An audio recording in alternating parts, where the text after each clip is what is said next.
साथियों, आज माँ ने सोचा क्यों ना घर पर बिस्कुट का राम मंदिर बनाया जाए। दरअसल साथियों, आज मेरी अम्मा हमारे पड़ोस वाले मंदिर में जाती हैं और वहाँ जाकर देखती हैं तो मंदिर में लोगों की तो बहुत बड़ी लाइन लगी होती है। तो अम्मा वापस घर आ जाती हैं क्योंकि अम्मा जी के घुटनों में बहुत दर्द होता है। अम्मा जी घर जाकर कमरे के अंदर जाकर उदास बैठी होती हैं और माँ से कहती हैं, मेरा मन तो राम मंदिर जाने का था, लेकिन मेरे घुटनों में इतना दर्द है कि मैं यहाँ पर ही मंदिर की लाइन में खड़ी नहीं हो पाई। तो हमारे घर में कुछ तो नहीं है, तो मन बिस्किट ही लेकर आती है और अम्मा के लिए घर पर ही बिस्किट का राम मंदिर बनने लगते हैं। अब राम मंदिर बनने वाला है, लेकिन उसे देखने से पहले रुक जा।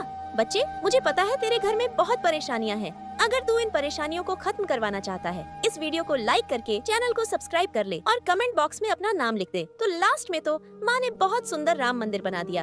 अम्मा जी को बहुत पसंद आया।